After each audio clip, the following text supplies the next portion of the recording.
90 రోజుల కోర్సు పూర్తి చేస్తే చాలు 100% ప్లేస్మెంట్ సపోర్ట్ తో సాఫ్ట్వేర్ జాబ్ మీ సొంతం. వెంటనే కోడ్ జ్ఞాన్ డెస్టినేషన్ ని సంప్రదించండి.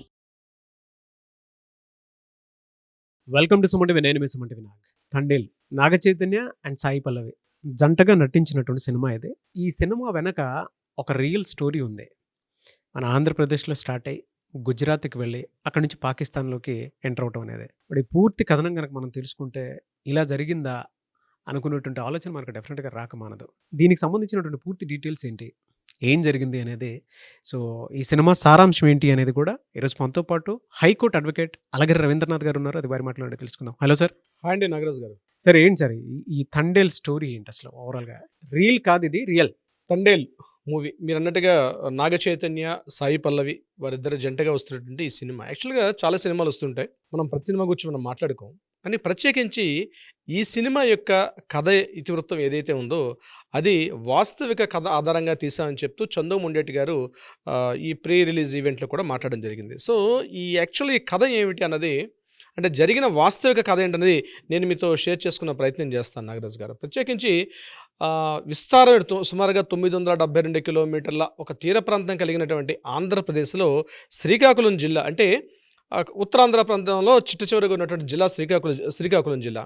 ఆ శ్రీకాకుళం జిల్లాలో జరిగినటువంటి ఒక యథార్థ గాథ, దాన్ని ఇతివృత్తంగా తీసుకొని ఈ సినిమాని నిర్మించడం కూడా, ఆ కథను పూర్తిగా ఈ సినిమాని తీసుకోవడం జరిగింది. సో యాక్చువల్గా ఏం జరిగింది అనే కథ ఏంటంటే 2018లో జరిగినటువంటి ఈ కథ.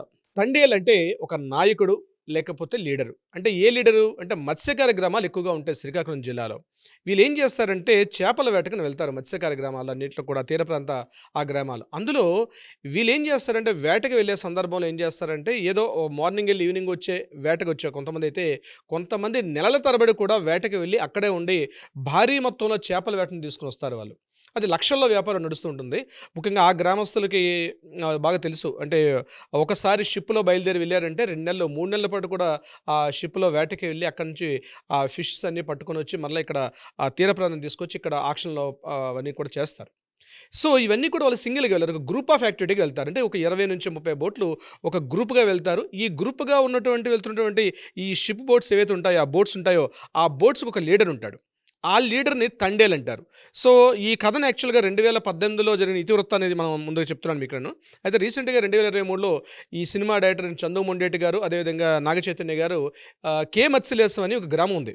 ఇది శ్రీకాకుళం జిల్లాలో శ్రీకాకుళం టౌన్కి కళింగపట్నం దగ్గరగా ఉన్నటువంటి గ్రామం. ఈ గ్రామంలో జరిగిన సంఘటన అన్నమాట ఇది. యాక్చువల్గా ఏం జరిగింది 2018లో అంటే, ఇక్కడ ఉన్నటువంటి కొంతమంది కలిసి వీళ్ళు వేటకు వెళ్ళారు, ఈ చేపల వేటకు వెళ్ళారు ఒక 20 మంది గ్రూప్గా. అంటే ఈ గ్రూప్ అందరూ కూడా ఒక గ్రూప్ నాయకుడు ఉంటాడు. ఆ గ్రూప్ నాయకుడు చెప్పే విధంగానే వీళ్ళందరూ కూడా మిగిలిన వాళ్ళు ఫాలో అవుతారు.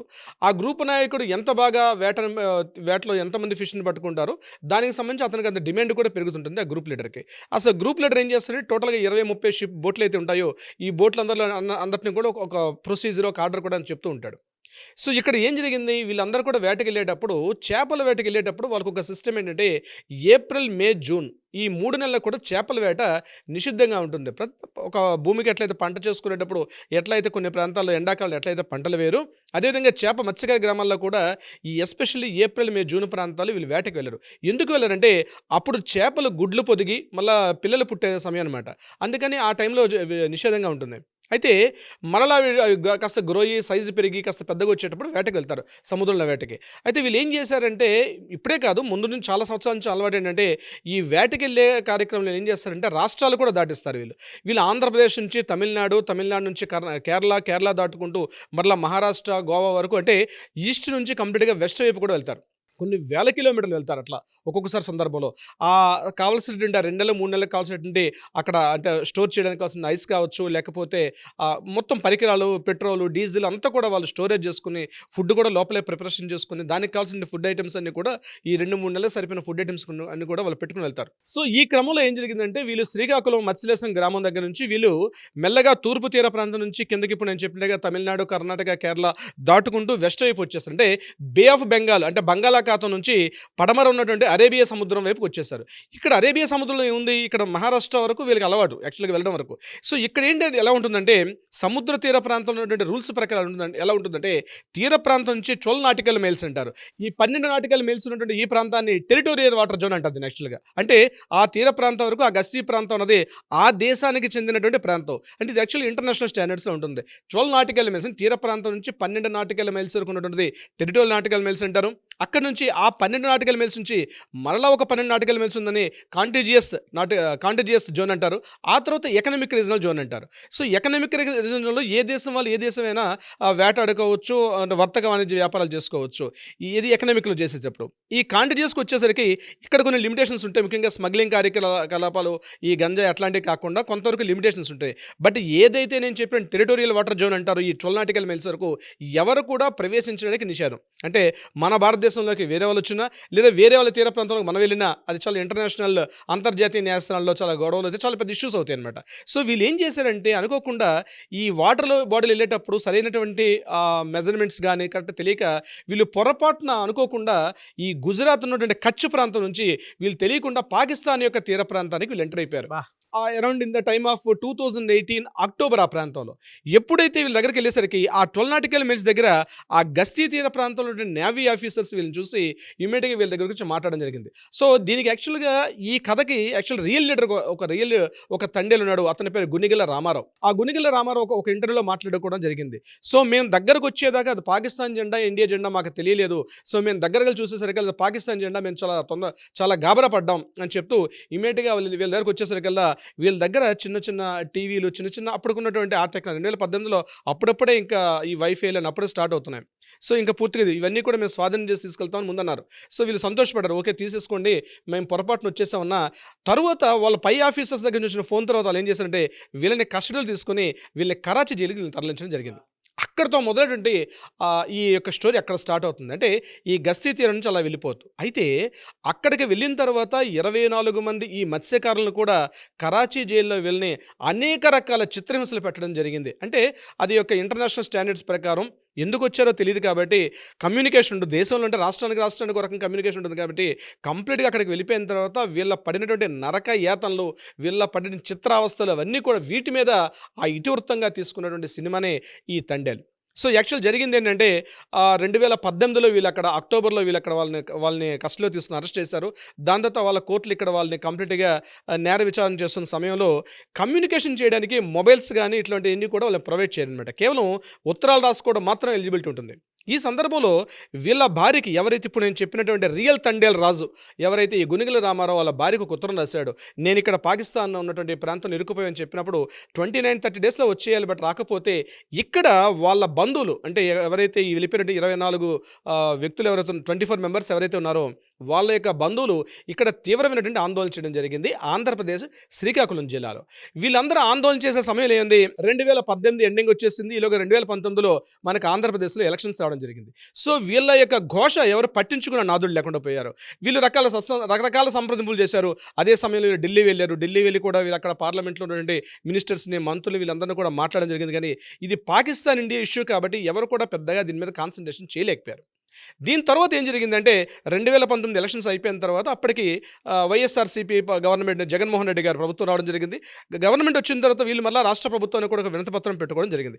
ఈ సందర్భంలో ఇమీడియట్గా రాష్ట్ర ప్రభుత్వం ఇమీడియట్గా స్పందించి అక్కడ సెంట్రల్ గవర్నమెంట్లో అప్పుడు ఫారెన్ మినిస్టర్ ప్రొఫెసర్ జయశంకర్ గారితో మాట్లాడి వాళ్ళతో సత్సంబంధాలు అంటే కాస్త సంప్రదింపులు చేయడం జరిగింది. ఇది చాలా తీవ్రంగా మించిన ఆ టైంలో ఉన్నటువంటి వైవి సుబ్బారెడ్డి గారు కూడా జయశంకర్ గారితో మాట్లాడడం, ఈ యొక్క మాటలు జరుగుతుండగా ఈలోగా ఏం జరిగింది 2018, 2019 కూడా అయిపోయి 2019 డిసెంబర్లో అటు పాకిస్తాన్ గవర్నమెంట్ నుంచి ఒక ప్రకటన రావడం జరిగింది.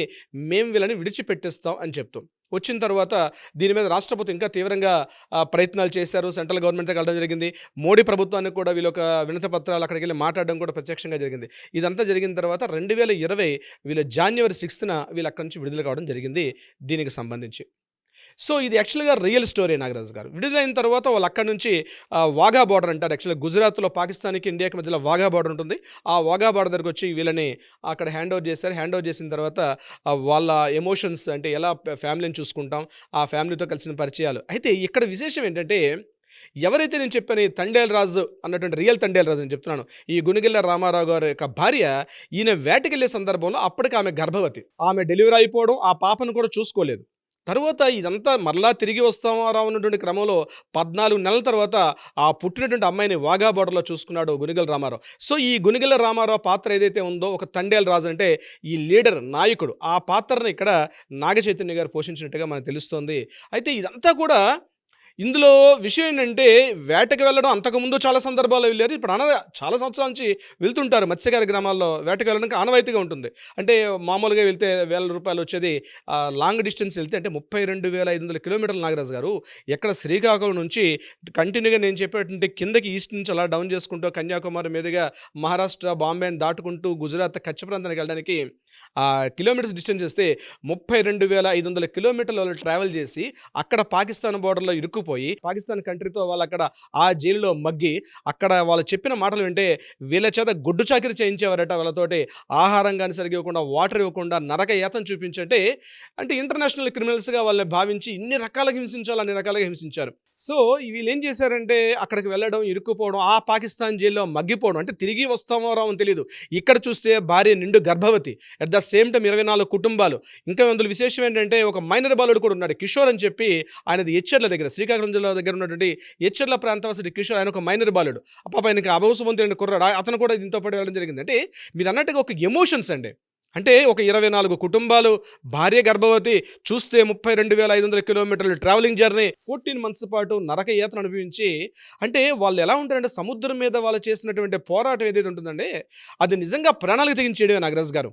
అంటే మామూలుగా మనం ఎర్త్ మీద మనం ఏదో వేటాడడం, అంటే పంట పండించడం వేరు, కానీ అట్లాంటిది ఆ సముద్రం మీద వేటకి వెళ్ళి సముద్రం మీద చేపలు పెట్టండి.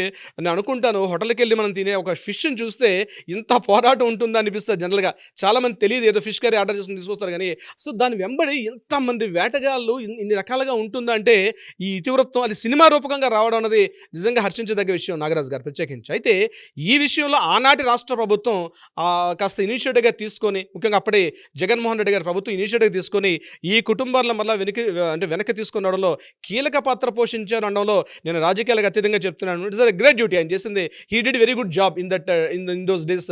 జగన్మోహన్ రెడ్డి గారు చేసినటువంటి ఏదైతే పాత్ర అయితే ఉందో రియల్గా ఆయన అప్రిషియేట్ చేసుకోవాలి మన ఈ సందర్భంలో మరోసారి. ఇలాంటి కథలు సినిమా ఇతివృత్తాలుగా వచ్చేటప్పుడు డెఫినెట్గా మరల జనాలకి అది గుర్తుండిపోయే విధంగా ఉంటుంది నాగరాజు గారు. బట్ చందు మొండెడ్డి గారికి కూడా స్పెషల్ థ్యాంక్స్ చెప్పాలని. అంటే ఇలాంటి రియలిస్టిక్ దాన్ని రీల్ మీద చూపించాలి అనుకున్నటువంటి ఆలోచన రావటం అనేది ఆల్రెడీ తను ప్రూవ్ చేసుకున్నారండి. కార్తికేయ 1, కార్తికేయ 2 ఈ మూవీస్ ద్వారా ఒక డిఫరెంట్ జోనర్లో ఆయన టచ్ చేసి అప్పట్లో 2 సినిమాలు కూడా చాలా టాప్ ఇట్ తీసుకెళ్ళారు. సో అదే జోనర్లో అంటే ఆ టైప్ ఆఫ్ క్రియేటివిటీ ఉన్నటువంటి ఒక సెలెక్టెడ్ డైరెక్టర్స్లో ఈయన కూడా మనం చెప్పుకోవచ్చు చందు మొండెడ్డి గారిని. Anyways thank you so much Ravindranath garu. Thank you so much Nagaraj గారు.